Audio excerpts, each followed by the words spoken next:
नमस्कार, आप देख रहे हैं इंडिया न्यूज। आपके साथ मैं हूं शुभ्रा सुमन। रात के 9 बज गए हैं, वक्त हो गया है, चलिए वहां खबर जहां। नमस्कार, मैं हूं मनोज मनू। किसान आंदोलन ने सरकार के माथे पर बल ला दिया है। सरकार और किसानों के बीच आज अहम बातचीत हुई। इस बैठक में किसानों की तरफ से 35 संगठनों के नेताओं ने शिरकत की। सरकार का स्टैंड साफ है कि कृषि कानून वापस नहीं होंगे और किसानों को भरमाया जा रहा है।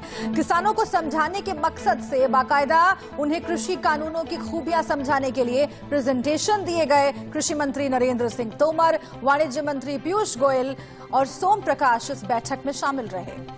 सरकार और किसानों के बीच करीब 3.5 घंटे तक बातचीत हुई। इस बीच सरकार ने किसानों के सामने समिति बनाने का प्रस्ताव भी रखा, लेकिन किसानों ने इस ऑफर को सिरे से खारिज कर दिया। किसानों की मांग सीधी है, उन्हें कानून वापस लेने से कम पर कुछ मंजूर नहीं है, लिहाजा किसान अपना आंदोलन जारी रखेंगे। अब सबकी निगाहें 3 दिसंबर पर टिकी हुई हैं, जब फिर से एक बार बातचीत की मेज पर सरकार और किसान आमने सामने होंगे।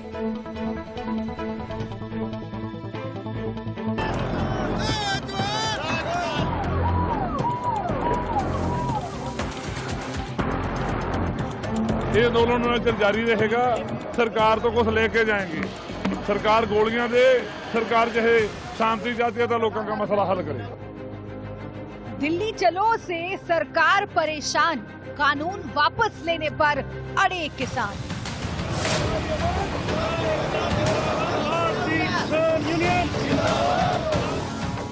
साढ़े 3 घंटे की मुलाकात, नहीं बनी कोई बात।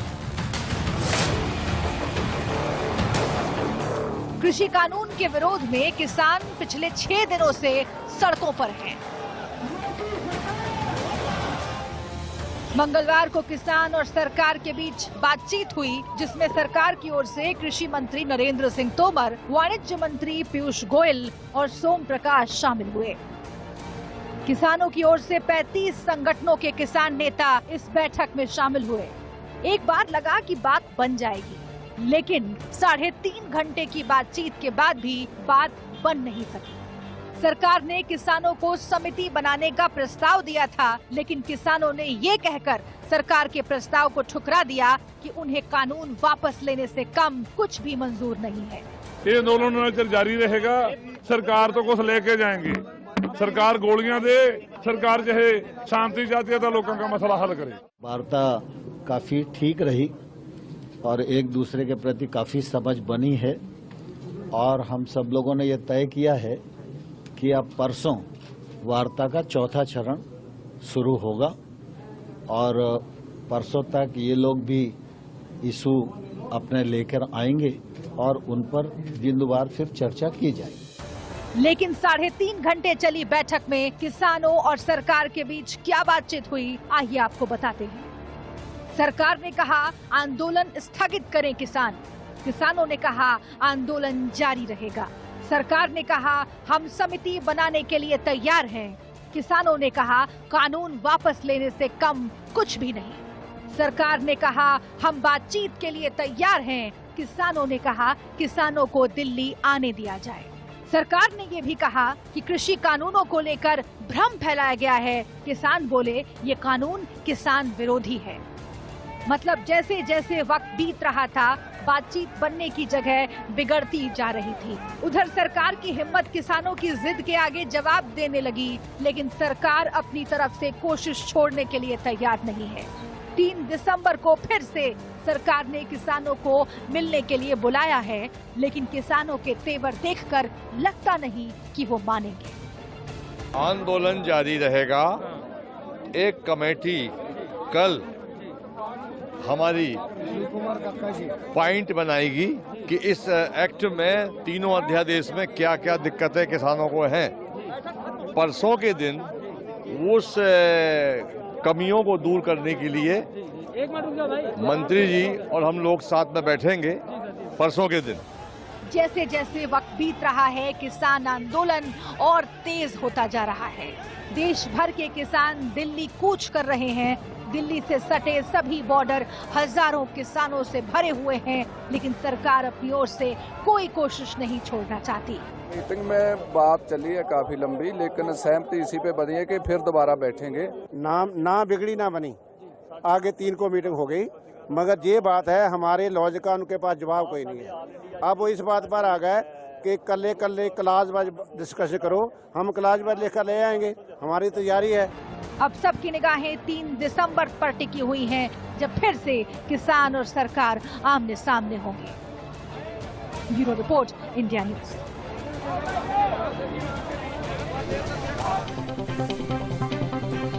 और किसानों के आंदोलन और आज की बातचीत पर हम चर्चा करने के लिए सीधे चलेंगे अपने संवाददाता आदित्य नायर के पास, जो कि इस वक्त सिंधु बॉर्डर पर मौजूद हैं। आदित्य, एक बात मैं आपसे समझना चाहता हूं कि सरकार ने आज 32 किसान संगठनों से बातचीत की, बेनतीजा रही है और 3 दिसंबर को फिर बैठा जाएगा। और एक दूसरी और बैठक हुई, और यह बैठक थी उत्तर प्रदेश, हरियाणा, उत्तराखंड के किसान नेताओं के साथ, जिसने सबसे ज्यादा परेशानी केंद्र सरकार की बढ़ा रखी है, क्योंकि दिल्ली के आसपास, दिल्ली के इर्द गिर्द, दिल्ली की सीमा पर सबसे ज्यादा किसान अगर हैं तो इन राज्यों के। दूसरी बैठक में सरकार ने क्या मंत्र दिए, किसानों के साथ क्या बातचीत हुई और क्या वो चाहते हैं कि सबसे पहले ये वापस हो, बातचीत होती रहेगी? जी देखिए, किसानों की अगर हम बात करें तो अभी मैं वैसे सिंघू बॉर्डर पे खड़ा हूं। मैं अपने कैमरामैन को कहूंगा कि आपको ये दृश्य दिखाते रहे। और किसानों की आज जो मीटिंग हुई है किसानों के साथ केंद्र सरकार की, उसमें केंद्र सरकार ने ये बात रखी है कि एक कमेटी बिठाई जाएगी जिसमें किसान नेता भी होंगे और केंद्र सरकार के नेता भी होंगे, जिससे कि किसानों से बात किया जाएगा और अगर कोई किसी किस्म का भ्रम फैल रहा हो तो उसमें और या फिर कोई आपत्ति हो तो उसका कोई ना कोई सोल्यूशन निकला जाएगा। इसमें किसान नेताओं ने साफ मना कर दिया कि इससे सिर्फ बातें और आगे बढ़ेंगी, इससे सिर्फ और डेट्स आगे बढ़ती रहेंगी, पर कोई हल नहीं निकलेगा। इसके अलावा जब किसान नेताओं ने यह बात आगे रखी कि एमएसपी का कानून लागू किया जाए, तो कहीं ना कहीं केंद्र सरकार ने कहा कि यह नहीं हो पाएगा, क्योंकि ये पिछले कई सरकारों ने भी नहीं किया है और ये कानून अगर लागू होता है तो बहुत सारे जो क्रॉप्स हैं, बहुत सारे जो प्रोड्यूस है, उस पर भी लागू करना पड़ जाएगा।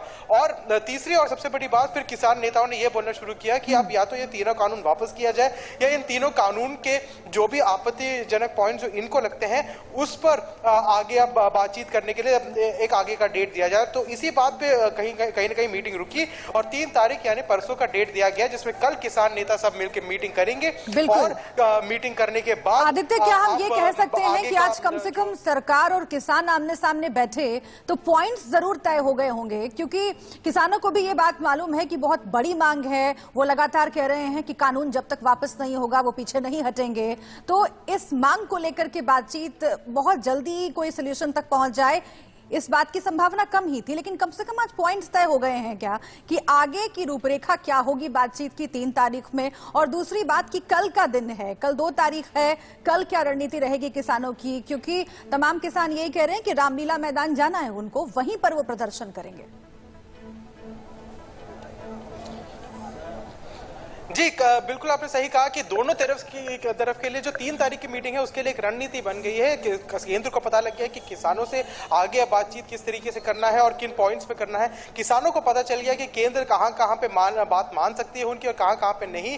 तो इसका एक कहीं ना कहीं दोनों तरफ अब एक स्ट्रैटेजी बनाने की कोशिश करेगी और कल बैठ के किसान नेता भी स्ट्रैटेजी बनाएंगे और केंद्र की भी मीटिंग्स होगी, जिसमें केंद्र के नेता भी बैठ के मीटिंग्स करेंगे। एक बहुत बड़ा पॉइंट ये रेज हो गया है कि प्रधानमंत्री नरेंद्र मोदी ने वाराणसी में भी और मन की बात अपने रेडियो एड्रेस पे भी यही बार बार पॉइंट रेज कर दिया कि ये किसान जो कानून है ये किसानों के हित में ही है, इनको बदला नहीं जाना चाहिए। तो अब केंद्र भी इस बात से अब पीछे नहीं हटना चाहती है, केंद्र भी अब इन्हीं कानूनों के साथ टिकना चाहती है, जबकि किसान नेताओं का कहना यह है कि इन कानूनों में बदलाव को अगर पूरी तरीके से हटाया ना जाए तो कहीं ना कहीं बदलाव की गुंजाइश जरूर है और उन बदलावों को लाना जरूरी है, तब तक ये आंदोलन नहीं हटाया जाएगा। आदित्य, एक सवाल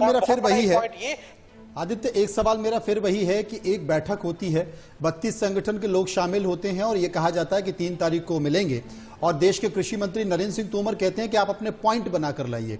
जो दूसरी बैठक आज केंद्र के मंत्रियों के साथ हुई है, जिनमें 3 राज्यों के किसान संगठन के नेता थे, वो बैठक किस लिए? अगर पहली बैठक बेनतीजा थी तो ये जो 3 राज्य हैं कि जो कि दिल्ली की सीमा से सटे हुए हैं, उत्तर प्रदेश, हरियाणा और उत्तराखंड, इनसे फिर बाद में बैठक किस बात को लेकर हुई? जी, क्योंकि सबसे बड़ी बात कि एक बहुत बड़ा पॉइंट ये रेस किया गया कि टिकरी बॉर्डर और सिंघू बॉर्डर पे जितने किसान बैठे उसके मेजॉरिटी किसान जो है पंजाब से आए हैं। तो इसी बात पे अब केंद्र ये नहीं चाहता कि इन्हीं के साथ में जुड़कर, चाहे हरियाणा हो, उत्तराखंड हो या वेस्टर्न यूपी के किसान हो और यूपी के किसान हो, ये सब अगर इनके साथ जुड़ जाए तो दिल्ली को हर तरह से कहीं ना कहीं हर तरीके से हर बॉर्डर पे घेर लिया जा सकता है। ऑलरेडी हम देख रहे हैं कि जो दिल्ली नोएडा बॉर्डर है उस पर काफी सारे किसान अब आ चुके हैं और वहां का बॉर्डर जिनबर बंद रखा गया था। तो इसी पॉइंट को लेकर अब केंद्र भी दो तरीके से ट्राई करना चाह रही है। एक जो पंजाब से आए हुए किसान नेता हैं उनसे डील कर रही है और बाकी जो नेबरिंग बॉर्डर स्टेट्स हैं उनसे डील कर रही है, ताकि उनको समझाया जाए कि आप जो है इन आंदोलन के साथ में आकर कहीं ना कहीं हमारा जो दिल्ली के बॉर्डर है उसको हर तरीके से बंद ना करें। वाकई बहुत बहुत शुक्रिया करेंगे आदित्य का, जो कि हमारे साथ बने हुए थे। कुल मिलाकर 3 राज्यों के साथ बैठक इसलिए कि दिल्ली की सीमाओं पर भीड़ कम हो सके।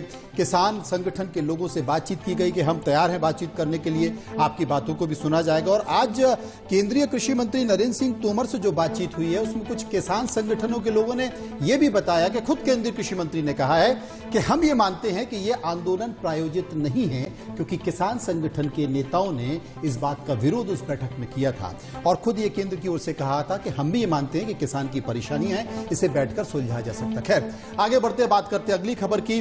बात एक ऐसे पिता की जिसने अपनी बेटी पर एंटी नेशनल होने का आरोप लगाया है। जेएनयू की पूर्व उपाध्यक्ष रही शैला रशीद, अब उनके पिता अब्दुल रशीद सोरा ने यह संगीन आरोप लगाया है। शैला के पिता की माने तो उनके घर में राष्ट्र विरोधी गतिविधियां चल रही हैं और शैला की इसमें सीधी भागीदारी है। शैला रशीद के पिता का कहना है कि शैला ने कुख्यात लोगों से 3 करोड़ रुपए लिए हैं, लेकिन ऐसा नहीं है कि आरोप सिर्फ शैला के पिता ने लगाए हैं। शैला ने भी बहुत कुछ कहा है, इस रिपोर्ट में देखिए।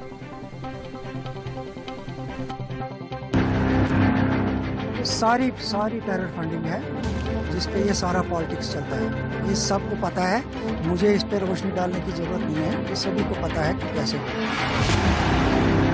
तो एक्चुअल टेररिस्ट कौन है? इस चेहरे को क्या आप पहचानते हैं? अगर नहीं पहचानते तो आपने शैला रशीद का नाम सुना जरूर है, और अगर नाम भी नहीं सुना तो इन्हें आप कन्हैया कुमार के इलेक्शन कैंपेन में जरूर देख पाए होंगे। शैला रशीद जेएनयू की पूर्व छात्रा हैं, जिनके लिए कहा जाता रहा है कि इनका झुकाव तथाकथित टुकड़े टुकड़े गैंग के लिए रहा है।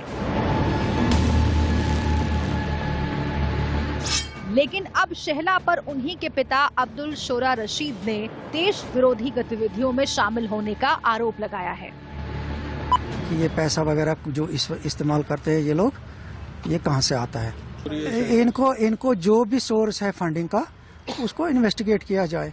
बार बार मैंने आपको बताया कि जिस पार्टी को इसने ज्वाइन किया है उसी के लोग ही टेरर फंडिंग में बंद है ना।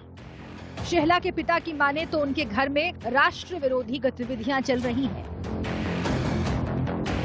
डीजीपी को लिखे गए पत्र में अब्दुल शोरा ने दावा किया है कि शैला ने कश्मीर केंद्रित राजनीति में शामिल होने के लिए कुख्यात लोगों से 3 करोड़ रुपए लिए हैं। उधर पिता के आरोप के बाद शैला ने भी पलटवार करते हुए अपने पिता पर घरेलू हिंसा का आरोप लगाया है। शैला की माने तो उनके पिता अब्दुल रशीद उनकी मां और उनकी बहन को पीटते हैं। डोमेस्टिक वायलेंस के केस में घर से बाहर निकाला है, तो बेटी ही के खिलाफ मैंने बोला होगा ना, तो जब बोला तभी घर से बाहर निकाल दिया। लेकिन बड़ा सवाल देश विरोधी गतिविधियों को लेकर है। एक पिता के द्वारा अपनी ही बेटी पर एंटी नेशनल गतिविधियों में शामिल होने का है। जब शैला रशीद के पिता ने ये सारा काला चिट्ठा इनका उजागर किया है तो सारी दुनिया के सामने सच सामने आया है, और पाकिस्तान से पैसे लेकर कश्मीर के अंदर इन लोगों ने दुकानें सजाई हुई हैं। और अब सवाल इस बात का है कि पिता ने शैला को देशद्रोही क्यों कहा? क्या देश विरोधी गतिविधियों में शामिल है शैला? क्या टेरर फंडिंग की रकम से शैला को मिले 3 करोड़ रुपए? क्या कश्मीर के युवाओं को अलगाववाद की ओर धकेल रही हैं शैला? ये वो सवाल हैं जिनका जवाब अब पूरा देश जानना चाहता है। क्या वाकई शैला पर जो आरोप उन्हीं के पिता ने लगाए हैं वो सच हैं? और अगर सच है तो शेहला के साथ देश विरोधी गतिविधियों में और कौन कौन शामिल है? इन सब बातों का पता लगाने के लिए पुलिस जांच करेगी और जांच के बाद ही साफ होगा कि बाप बेटी की लड़ाई में कौन सच बोल रहा है और कौन झूठ। जेएनयू छात्र संघ की पूर्व उपाध्यक्ष रही शैला रशीद के पिता अब्दुल रशीद शोरा ने अपनी बेटी पर कई गंभीर आरोप लगाए हैं।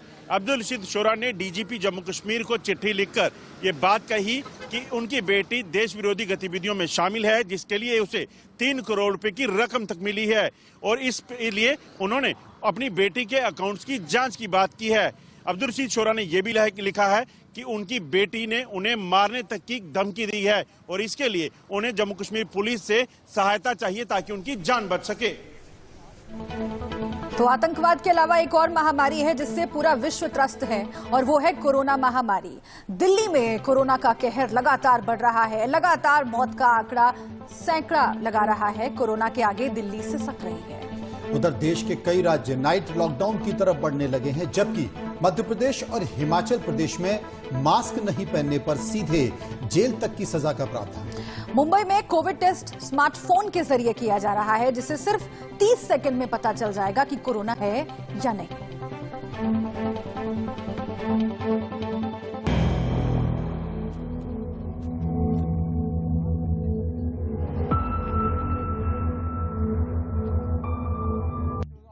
देश की राजधानी दिल्ली में कोरोना की रफ्तार थमने का नाम नहीं ले रही है। पिछले 24 घंटों में 108 लोगों की मौत हो गई है, जबकि 3700 से ज्यादा नए केस सामने आए हैं।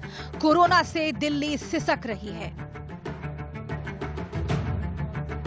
संक्रमण दर 7.35%, recovery rate 92.62%, death rate 1.61%, containment zone 5552।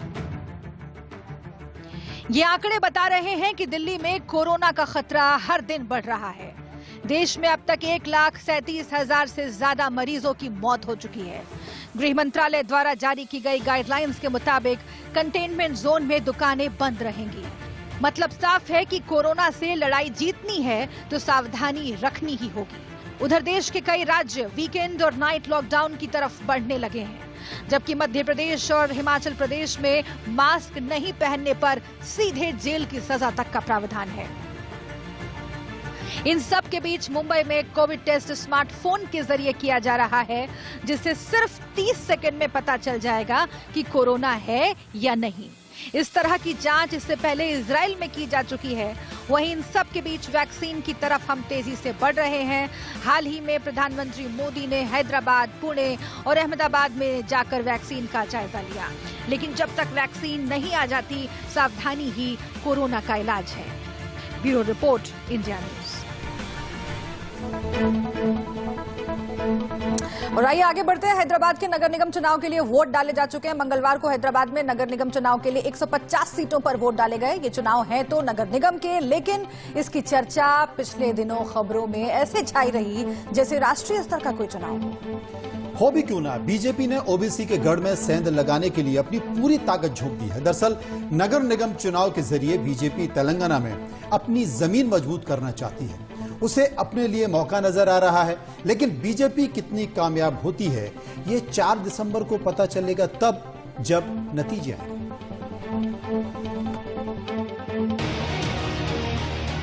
देश के किसी नगर निगम चुनाव में इतना घमासान, इतनी जोर आजमाइश आज तक नहीं हुई जितनी इस बार हैदराबाद के नगर निगम चुनाव में हुई है। मंगलवार को हैदराबाद की 150 सीटों पर वोट डाले गए। इसे लेकर 1222 उम्मीदवार मैदान में थे, जिनकी किस्मत अब ईवीएम में कैद हो गई है और अब सबको इंतजार 4 दिसंबर का है, जिस दिन नतीजे आएंगे। लेकिन जीत के दावे अभी से होने लगे हैं। मैंने अपना जो डेमोक्रेटिक राइट है, अपनी पसंद का इजहार आज किया हूँ। डॉक्टर बाबा साहब अम्बेडकर जो अधिकार आपको दिया गया, कॉन्स्टिट्यूशन जो अधिकार आपको दिया गया, वोट देने का अधिकार, उसका इस्तेमाल करना चाहिए। अच्छे रिप्रेजेंटेटिव को इलेक्ट करना चाहिए। ये भ्रष्टाचार मुक्त भारत होना चाहिए। ये ठीक करने वाले देश जनता को सेवा करने वाले रिप्रेजेंटेटिव आपको आना चाहिए। इसके लिए आप घर में बैठ के क्रिटिसाइज करते हुए कुछ नहीं आता, आप बाहर आके वोट का इस्तेमाल करके अच्छा रिप्रेजेंटेटिव को इलेक्ट करना चाहिए। इस बार ओवैसी के गढ़ को ढहाने के लिए बीजेपी ने अपनी पूरी ताकत लगा दी। अमित शाह, योगी आदित्यनाथ, स्मृति ईरानी, जेपी नड्डा, प्रकाश जावड़ेकर, भूपेंद्र यादव, देवेंद्र फडणवीस, तेजस्वी सूर्या। मतलब एक नगर निगम के चुनाव में बीजेपी ने अपने पूरे शीर्ष नेतृत्व को उतार दिया। राष्ट्रवाद, अवैध प्रवासी, जिन्ना, वंशवाद की राजनीति, सर्जिकल स्ट्राइक जैसे मुद्दों की गूंज यहां जमकर सुनाई दी। नगर निगम चुनाव के जरिए बीजेपी पूरे तेलंगाना में अपनी जमीन मजबूत करना चाहती है। उसने सभी 150 सीटों पर चुनाव लड़ा है, लेकिन बीजेपी का ये दावा कितना काम करेगा और ओवैसी के गढ़ में सेंध लगाने में वो कितनी सफल रहती है, ये सब 4 दिसंबर को पता चलेगा। Bureau report, India news. Hyderabad चुनाव के बाद बात करते हैं अगले एक और खास चुनाव की, जो आतंक पर चोट है। जम्मू कश्मीर में डीडीसी के चुनाव हो रहे हैं। मंगलवार को दूसरे चरण के लिए 43 सीटों पर वोटिंग हुई, जिसमें जम्मू की 18 और कश्मीर की 25 सीटें शामिल हैं। वोटिंग को लेकर कश्मीर में गजब का उत्साह देखने को मिला। खासतौर पर आतंक प्रभावित माने जाने वाले जिन इलाकों को सबसे ज्यादा संवेदनशील माना जाता है, वहां बड़ी संख्या में लोगों ने घरों से बाहर निकलकर वोट डाला। और जो संगठन आर्टिकल 370 के खत्म होने का विरोध कर रहे थे, जो इस पूरी चुनावी प्रक्रिया का ही विरोध कर रहे थे, कश्मीर की जनता ने मतदान करके उन्हें भी कड़ा संदेश दिया है। रिपोर्ट।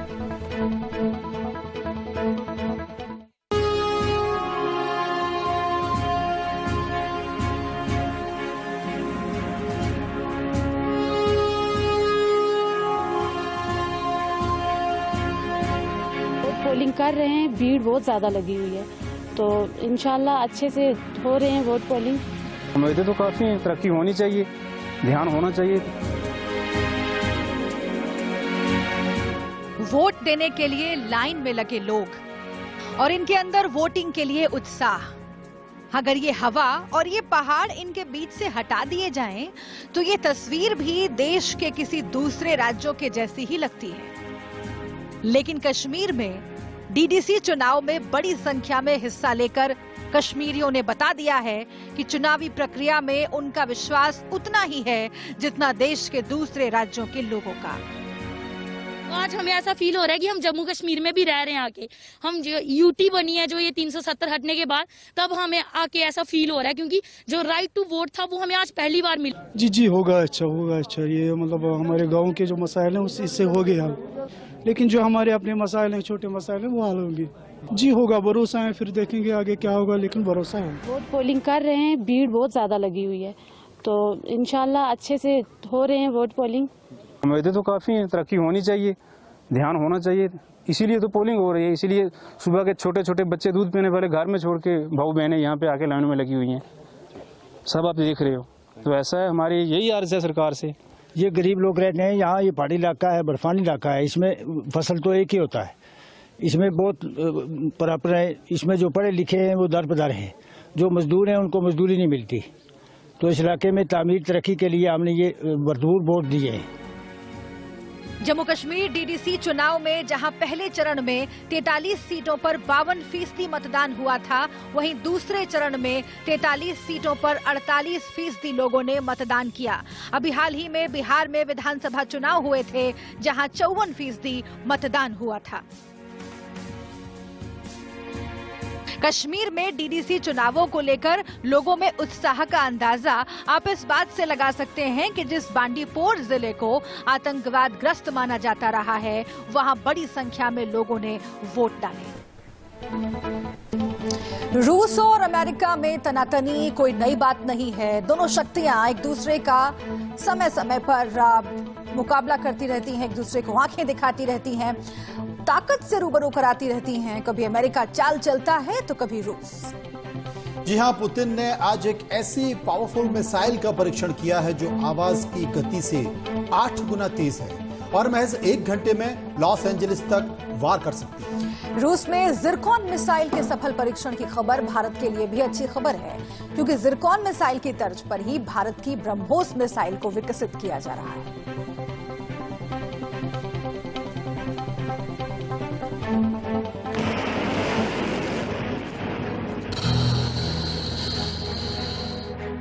दुनिया की सबसे घातक मिसाइल,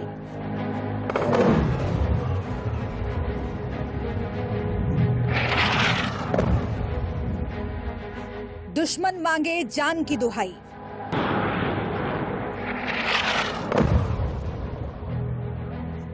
पुतिन ने कर दिया ब्रह्मास्त्र फायर।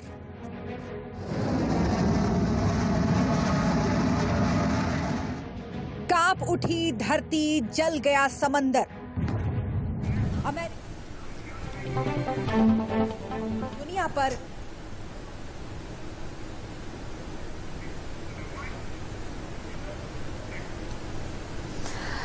रूस की शक्ति से आज दुनिया रूबरू हुई तो भारत ने भी आज अपनी ताकत का दुश्मन देशों को एहसास कराया। नेवी ने आज बंगाल की खाड़ी में सुपरसोनिक ब्रह्मोस मिसाइल के एंटी शिप वर्जन का टेस्ट किया। और इस मिसाइल ने कैसे पल भर में टारगेट को ध्वस्त किया, इससे भारत की कितनी ताकत बढ़ी है, कितना घातक है ब्रह्मोस का एंटी शिप वर्जन और कैसे काम करती है एंटी शिप मिसाइल्स, देखिए ये खास रिपोर्ट।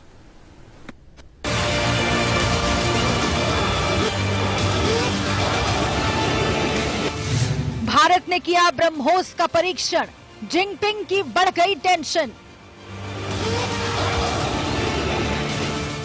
ब्रह्मास्त्र का समंदर में ट्रायल, ब्रह्मोस की ताकत से इमरान घायल।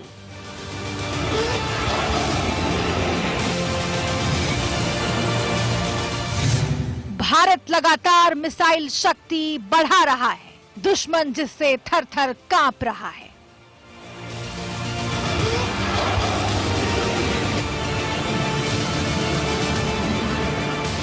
भारत ने अपनी सैन्य ताकत फिर दिखाई है, अपने उन दुश्मनों को फिर जवाब दिया है जो हमेशा हिंदुस्तान की तबाही का सपना देखते हैं और उसे आंखें दिखाने की कोशिश करते हैं। इस बार हिंदुस्तान ने अपनी शक्तिशाली ब्रह्मोस सुपरसोनिक क्रूज मिसाइल के एंटी शिप वर्जन का परीक्षण किया, जिसने 400 किलोमीटर दूर स्थित अपने टारगेट को पल भर में नेस्तनाबूद कर दिया। ब्रह्मोस सुपरसोनिक क्रूज मिसाइल का परीक्षण बंगाल की खाड़ी में अंडमान निकोबार द्वीप समूह के पास किया गया और इसे INS रणविजय से दागा गया। ब्रह्मोस मिसाइल के इस वर्जन की मारक क्षमता की बात करें तो ये अब 290 किलोमीटर से बढ़कर 400 किलोमीटर हो चुकी है और गति 2.8 मैक यानी ध्वनि की गति से लगभग 3 गुना है। डिफेंस एक्सपर्ट्स के मुताबिक चीन से तनातनी के बीच भारतीय वायुसेना और भारतीय नौसेना लगातार अपनी शक्ति बढ़ाने पर जोर दे रहे हैं, क्योंकि इन्हीं दोनों मोर्चों पर अगर चीन से युद्ध होता है तो जंग होगी। इसी तैयारी के तहत सुपरसोनिक क्रूज मिसाइल के अलग अलग संस्करणों का हाल फिलहाल में तेजी से परीक्षण किया जा रहा है। अब आपको बताते हैं कि क्या होती है एंटी शिप मिसाइल और ये कैसे किसी नेवी को महाशक्तिशाली बनाती है। एंटी शिप मिसाइल एक गाइडेड मिसाइल होती है जिन्हें जहाजों और बड़ी शिप्स के खिलाफ इस्तेमाल किया जाता है। ज्यादातर anti ship missile skimming technique follow करती है तो कई रडार होमिंग और इंफ्रारेड होमिंग पर आधारित होती है और दुश्मन पर अटैक की पूरी ट्रेजेक्ट्री यानी रास्ता ये रेडियो कमांड के जरिए तय करती है। पहली एंटी शिप मिसाइल नाजी सेना ने दूसरे वर्ल्ड वॉर में इस्तेमाल किया था। ब्रह्मोस सुपरसोनिक क्रूज मिसाइल के एंटी शिप वर्जन के परीक्षण के बाद भारत की ताकत में बेशुमार इजाफा हुआ है। इससे पहले 24 नवंबर को सतह से सतह तक मार करने वाली सुपरसोनिक क्रूज मिसाइल ब्रह्मोस का भी भारत ने सफल परीक्षण किया था और उससे पहले ब्रह्मोस के नौसेना संस्करण का जानकारों की माने तो आने वाले कुछ दिनों में ब्रह्मोस के कुछ और नए संस्करणों का सेना अलग अलग परीक्षण कर सकती है। Bureau report, India news. बात यहीं पर खत्म नहीं होती। दुनिया में घातक हथियारों की जंग छिड़ी हुई है। हर देश अपनी शक्ति को लेकर कहीं न कहीं एक दूसरे में अपनी उपस्थिति दर्ज कर रहा है और ऐसे में भारत भी पीछे नहीं है।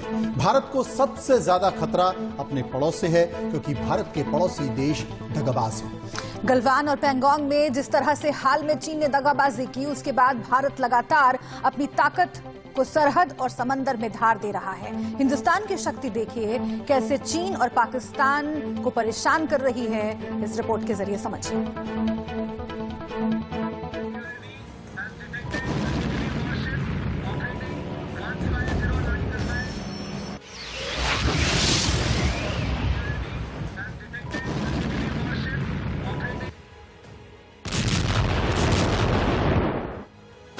एक के बाद एक परीक्षण, एक के बाद एक तैयारी।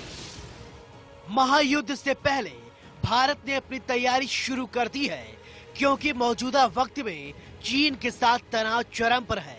पिछले 6 महीने में भारत और चीन की सेनाएं कई बार आमने सामने आ चुकी हैं और कई बार चीन भारत के हाथों मुंह की खा चुका है। ऐसे में खिसियाया चीन कुछ भी कर सकता है और भारत चीन पर एक पल के लिए भी भरोसा करने की मूड में नहीं है। दूसरी तरफ पाकिस्तान आतंकवाद की नापाक साजिश रचने से बाज नहीं आ रहा है। नगरोटा में एक और 26 से 11 की उसकी साजिश फेल हो चुकी है। ऐसे में पाकिस्तान फिर से कोई आतंकवादी चाल चल सकता है और भारत अपने इन दोनों दुश्मनों से निपटने के लिए कितना तैयार है, ये भारत की तैयारी बता रही है। पिछले 1 से 2 महीने में भारत दर्जनों सफल परीक्षण कर चुका है। 7 सितंबर को HSTDV का परीक्षण कर भारत ने हवा, जमीन और पानी में ताकत दिखाई। 22 सितंबर को उड़ीसा के तट पर अभ्यास high speed expendable area target vehicles का परीक्षण किया। 23 सितंबर को महाराष्ट्र के अहमदनगर में स्वदेशी laser guided anti tank guided missile का परीक्षण किया। 23 सितंबर को पृथ्वी 2 का परीक्षण उड़ीसा के बालासोर से किया, जो सतह से सतह पर मार करने वाली मिसाइल है। 27 सितंबर को परमाणु सक्षम पृथ्वी 2 मिसाइल का रात्रि में सफलतापूर्वक परीक्षण किया। 30 सितंबर को ब्रह्मोस सुपरसोनिक क्रूज मिसाइल की एक्सटेंडेड रेंज का उड़ीसा में जमीनी केंद्र से परीक्षण किया। 1 अक्टूबर को laser guided anti tank guided missile Maharashtra के अहमदनगर में एक MBT अर्जुन टैंक से दागी गई। 3 अक्टूबर को उड़ीसा तट से परमाणु सक्षम शौर्य मिसाइल के नए संरक्षण का सफल परीक्षण। 5 अक्टूबर को भारत ने पनडुब्बी रोधी वायरफेयर विकसित किया और स्वदेशी रूप से विकसित स्मार्ट टारपीडो का परीक्षण किया। 10 अक्टूबर को भारत ने अपनी पहली स्वदेशी एंटी रेडिएशन मिसाइल रुद्रम 1 का सफल परीक्षण किया। 16 अक्टूबर को उड़ीसा तट से सशस्त्र बलों के लिए एक यूजर ट्रायल के रूप में अपनी परमाणु सक्षम पृथ्वी 2 मिसाइल का रात में परीक्षण किया। 18 अक्टूबर को ब्रह्मोस सुपरसोनिक क्रूज मिसाइल का नौसेना संस्करण INS चेन्नई से फायर किया। 4 नवंबर को रक्षा अनुसंधान और DRDO ने पिनाका रॉकेट का सफल परीक्षण किया। पिनाका जमकर गोलाबारी करने वाली वो रॉकेट प्रणाली है जो 37.5 किलोमीटर की रेंज तक सटीक निशाना लगा सकती है। 17 नवंबर को भारत ने quick reaction surface to surface missile QRSM का सफल परीक्षण किया। ये मिसाइल जमीन से हवा में मार करने वाला हथियार है। QRSM मिसाइल 5758 किलोमीटर प्रति घंटा की रफ्तार से दुश्मन पर हमला करती है। 24 नवंबर सुपरसोनिक ब्रह्मोस मिसाइल का सफल परीक्षण, जो मन की गति से तेज वार कर सकती है। ये भारत का ब्रह्मोस है, महायुद्ध का सबसे बड़ा हथियार है और ये गिनती यही खत्म नहीं होने वाली है। आने वाले दिनों में और परीक्षण कर भारत अपनी ताकत और बढ़ाएगा और अपने दुश्मनों की नींद उड़ाएगा। Bureau report, India news. जब बात मिसाइल्स की हो रही है तो आपके जहन में सवाल खड़े हो रहे होंगे कि दुनिया की सबसे ताकतवर मिसाइल कौन सी है। किन देशों के पास ये मिसाइल्स हैं? क्या भारत भी टॉप 10 देशों में शुमार है, तो आपको बताते हैं विस्तार से। बिल्कुल, अमेरिका की ट्राइडेंट 2 को दुनिया की सबसे घातक मिसाइल माना जाता है। ये बैलिस्टिक मिसाइल एक सबमरीन है जो लॉन्च की जा सकती है। माना जा सकता है कि एक छोटे से देश को नष्ट करने की ये क्षमता रखती है और इसकी मारक क्षमता करीब 12,000 किलोमीटर है। दुनिया की दूसरी सबसे घातक मिसाइल मिनिटमैन 3 है। ये मिसाइल 13,000 किलोमीटर तक मार कर सकती है। कहा जाता है कि इस मिसाइल को अमेरिका ने चीन के नजदीक गुआम नेवल बेस पर तैनात किया हुआ है, जिसे फायर करने की जिम्मेदारी अमेरिकी स्ट्रेटेजिक फोर्स के पास है। विश्व की तीसरी सबसे पावरफुल मिसाइल का नाम है M51। ये मिसाइल फ्रांस के पास है और इसकी रेंज करीब 10,000 किलोमीटर है। चौथी सबसे शक्तिशाली मिसाइल का काम है DF-41। रेंज के मायने से बात करें तो इससे ज्यादा रेंज किसी और मिसाइल की नहीं है। अंतर महाद्वीपीय इस मिसाइल की रेंज करीब 15,000 किलोमीटर है। एक साथ 10 अलग अलग निशाने लगाने में यह सक्षम है। यह चीन मिसाइल महज 30 मिनट में अमेरिका में तबाही मचा सकती है। दुनिया की सबसे घातक 5वीं मिसाइल नॉर्थ कोरिया के तानाशाह के पास है। इस मिसाइल का नाम हवासांग 15 है, जो पूरे अमेरिका में कहीं भी मार करने में सक्षम है। यही कारण है कि उत्तर कोरिया के इस कदम पर सबसे तीखी प्रतिक्रिया अमेरिका ने दी थी। चीन की DF-31 मिसाइल लंबी दूरी तक परमाणु हमला करने में सक्षम है। इसकी रेंज 7200 से लेकर 12,000 किलोमीटर तक बताई जाती है। इस मिसाइल की 3 वेरिएंट यानी कि DF-31, DF-31A और DF-31B का चीनी सेना प्रयोग भी करती है। R-36 रूसी इंटरकॉन्टिनेंटल बैलिस्टिक मिसाइल विश्व की 7वीं सबसे पावरफुल मिसाइल है। इसे रूस ने शीत युद्ध के दौरान विकसित किया था। रूस की RS-24 भी एक इंटरकॉन्टिनेंटल मिसाइल है। ये TRIPOL-M मिसाइल की एडवांस वर्जन है और इसकी रेंज करीब 11,000 किलोमीटर है। भारत भी मिसाइल पावर पर जोर शोर से काम कर रहा है। भारत की अग्नि 6 मिसाइल दुनिया की 9वीं सबसे पावरफुल अंतर महाद्वीपीय मिसाइल है। अग्नि 6 की मारक क्षमता करीब 8,000 से 12,000 किलोमीटर तक होगी। टॉप 10 मिसाइल्स में सबसे आखिरी पायदान पर चीन की JL-2 बैलिस्टिक मिसाइल है। इसकी रेंज 7200 किलोमीटर है और इसे सबमरीन से फायर किया जा सकता है।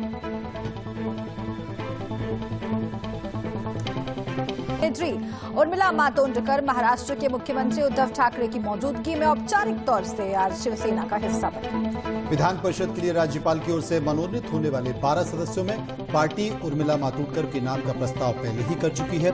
उद्धव ठाकरे की पत्नी रश्मि ठाकरे ने उन्हें शिव बंधन बांधकर पार्टी की सदस्यता दिलाई है। कांग्रेस छोड़ शिवसेना में आई उर्मिला की राजनीति में ये दूसरी पारी है। अब देखना होगा कि उनकी ये पारी कितनी सफल साबित होगी। उर्मिला मातोंडकर ने बाल ठाकरे को नमन करते हुए शिवसेना ज्वाइन कर ली। उद्धव ठाकरे की पत्नी रश्मि ठाकरे ने उर्मिला के हाथ में रक्षा सूत्र बांधकर पार्टी का सदस्य बनाया और इसके साथ ही उर्मिला की दूसरी सियासी पारी शुरू हो गई। करीब साल भर पहले उर्मिला मातोंडकर ने कांग्रेस से इस्तीफा दे दिया था और उद्धव जी एक सीएम के तौर पर उन्होंने इतनी बढ़िया तरह से महाराष्ट्र को संभाला है, अपने साथ लेकर चले हैं। जहां पे जरूरत होती है वहां पे वो अपनी स्ट्रेंथ दिखाते हैं, जहां पर जरूरत होती है वहां पे वो घर का जैसे कोई बड़ा सदस्य आकर हमसे और आपसे बात करते हैं उस तरह लोगों को समझाते भी हैं। तो मुझे लगता है जिस तरह उन्होंने महाराष्ट्र को खूबसूरती से संभाला है वो देखकर मैं बहुत प्रभावित हूँ और इसलिए मैं चाहती हूँ कि ऐसे नेतृत्व में मैं जरूर काम करना चाहूँगी। कंगना रनौत ने जब मुंबई की तुलना पीओके से करते हुए उद्धव सरकार पर हमला बोला था, तब उर्मिला ने बयान की आलोचना की थी। इसके बाद उर्मिला शिवसेना और महाविकास आघाड़ी सरकार के करीब आ गई। वो पहले कांग्रेस में थे, फिर कांग्रेस में उनके साथ क्या मनमुटाव हुआ ये तो नहीं मुझे मालूम है, मगर उन्होंने कांग्रेस छोड़ा है और कांग्रेस छोड़ने के बाद अच्छी बात यह है कि वो बीजेपी में नहीं गई, महाविकास आघाड़ी के ही एक पक्ष में जो है एक पार्टी में वो शामिल हो गई। इसलिए मैं समझता हूँ कि उनका स्वागत करना चाहिए।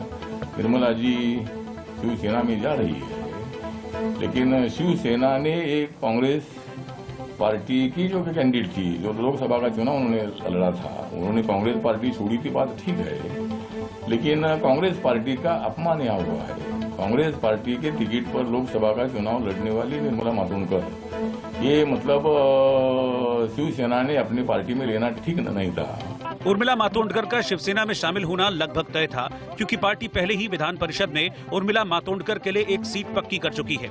विधान परिषद के लिए मनोनीत होने वाले 12 लोगों की लिस्ट में शिवसेना कोटे से उर्मिला मातोंडकर का नाम राज्यपाल को दिया जा चुका है। मुझे कॉल दरअसल उद्धव जी से भी आया और उद्धव जी ने मुझे बहुत ही खूबसूरत बात कही जब एमएलसी की बात हुई। उन्होंने कहा कि विधान परिषद जैसी जगहों पर बहुत जरूरी है कि महाराष्ट्र जैसा प्रदेश जो अपने आप में सांस्कृतिक और सामाजिक मूल्यों पे हमेशा आगे रहा है, ऐसे मूल्यों को आगे रखना बहुत जरूरी है और इसलिए कहीं ना कहीं उन्होंने मेरे बारे में सोचा। इसके लिए मैं अपने आप को बहुत खुशनसीब समझती हूँ। कोरोना टेस्ट को लेकर तमाम तरीके इजाद किए जा रहे हैं। सरकारें और अन्य संगठन कोरोना के जल्द से जल्द नतीजे चाहती हैं ताकि आगे इलाज को लेकर रणनीति पर काम हो सके। और इसी प्रयास में बहुत जल्द ही स्मार्टफोन के जरिए सिर्फ 30 सेकंड में कोविड टेस्ट कराना मुमकिन होगा। इजराइल में इस तकनीक के सफलतापूर्वक टेस्ट के बाद इसकी शुरुआत मुंबई से शुरू होने वाली है। के साथ जुड़े हैं, फुल पीपी किट में रेडी है। तो ये वो ऐप है, वोकालिस हेल्थ ऐप, जो अगर ये एक्सपेरिमेंट सक्सेसफुल हुई तो महज 30 सेकंड में इंसान के जो स्टार्टिंग के प्राइमरी बहुत ही बेसिक सिम्टम्स है उससे पहचाना जा सकता है कि इस इंसान को कोरोना वायरस है, कितने डीपली ये अफेक्टेड है या नहीं। डॉक्टर वर्षा गुप्ता, अगर आप हमें बताएं कि ये किस तरह से स्टार्ट होता है और कैसे आगे चीज होती है। बेसिकली अगर देखा जाए तो एक ऐप है, तो this is the home page, ठीक है। तो होम पेज पे अगर स्टार्ट बटन दबाते हैं तो ये आपको आईडी मांगता है। तो बेसिकली हम अभी फिलहाल हम अभी एक डमी आईडी जनरेट कर रहे हैं। ओके, तो 2 बार लॉगिन करना पड़ता है ताकि we are doing the correct recording, ठीक है। तो फिर स्टार्ट बटन दबाएंगे तो बेसिकली हमसे कुछ पूछेंगे कि पेशेंट के जो कोरोना जो टिपिकल सिम्टम्स होते हैं कोरोना के, तो वो हमसे पूछते हैं, कुछ क्वेश्चंस पूछता है ये ऐप। तो हम खुद देख लेते हैं आज। Are you coughing today? एक बहुत ही वेरी माइल्ड आप अगर डाल वेरी माइल्ड है तो वेरी माइल्ड पे है। फिर बाद में नेक्स्ट क्वेश्चन आता है, तो फिर उसमें आता है शॉर्टनेस ऑफ ब्रेथ टुडे, ठीक है। सांस लेने में तकलीफ हो रही है कि नहीं हो रही है। Shortness of breath in the sense कि लाइक आप जब चल रहे हो कि आप बात कर रहे हो तो सांस हाफ रहे हो कि नहीं हाफ रहे हो, तो वैसे है। वेरी माइल्ड है, माइल्ड है, मॉडरेट है। So you have various option, ठीक है। ये है वो वोकालिस हेल्थ जो इजराइल की ओर से है। हम फिलहाल इसे जो है वर्कआउट कर रहे हैं मुंबई में, महाराष्ट्र के मुंबई में इस नेस्को ग्राउंड पे, जहाँ पे फिलहाल मैं खड़ी हूँ। आप देख रहे हैं कि किस तरह से यहाँ पे हर वो जो बेड है, जो जगह है, उनकी सीसीटीवी कैमरा के द्वारा जो है चेकिंग होती है। यहीं पे हर किसी ऑलमोस्ट जैसे कि हमें बताया 2000 पेशेंट्स के वॉइस सैंपल्स यानी कि 4000 रिपोर्ट्स, 4000 सैंपल्स दिए गए हैं विद उसमें से 500 लोगों के केस रिपोर्ट्स दिए गए हैं। 1500 लोगों के केस रिपोर्ट्स अभी भी बाकी है। तो ये जिस तरह से हम देखते हैं कि जिस तरह से संक्रमण पूरे देश में बढ़ रहा है, हर जगह इनफैक्ट जिस तरह से बढ़ रहा है, ऐसे में कुछ महज 30 सेकंड में मरीज के हालात को पहचानना ये अपने आप में एक बहुत ही बड़ी और अहम और महत्वपूर्ण बात होगी। लेकिन सच्चाई है कि कोई भी लापरवाही करना नहीं चाह रहा है और ये बात भी सच है कि जैसे जैसे कोरोना का संक्रमण फैल रहा है वैसे वैसे कोरोना का संक्रमण और तकनीक का सामंजस्य भी बढ़ रहा है। इसी के साथ चलिए वहां खबर जहां में आज के लिए इतना ही। आप देखते रहिए इंडिया न्यूज। नमस्कार।